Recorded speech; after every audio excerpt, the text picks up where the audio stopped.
বেগানা নারীর সাথে পর্দা করা ফরজ। বয়স্কা মহিলার সাথেও পরপুরুষের পর্দা করা জরুরি।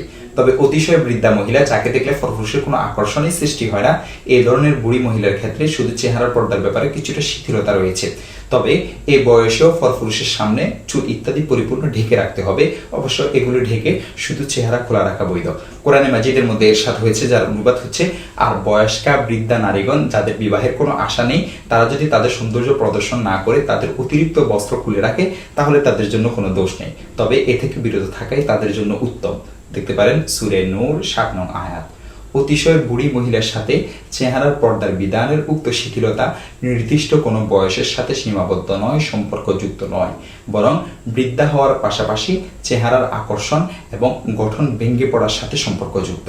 তাই কোনো মহিলার বয়স ৬৫ বছর পূর্ণ হয়ে গেলেই তার সাথে পরপুরুষের দেখা সাক্ষাৎ করা জায়েজ, এমন ফতুয়া দেওয়া, এমন কথা ব্যাপকভাবে বলা ঠিক নয়, বৈধ নয়। বরং ৬৫ বছর পার হয়ে যাওয়ার পরও কোনো মহিলার শারীরিক গঠন ও চেহারার আকর্ষণ যদি বাকি থাকে তাহলেও ওই মহিলার চেহারার পর্দার হুকুম বহাল থাকবে, তার ক্ষেত্রে উক্ত ছাড় প্রযোজ্য হবে না। দেখতে পারেন আহকামুল কোরআন লিল জাসসাস ৩ নং খণ্ড ৩৩৪ নং পৃষ্ঠা, তাফসীরে ইবনে কাসীর ৩ নং খণ্ড ৪৮৬ নং পৃষ্ঠা ও ৪৮৭ নং পৃষ্ঠা, তাফসীরে কুরতুবী ১২ নং খণ্ড ২০৩ নং পৃষ্ঠা।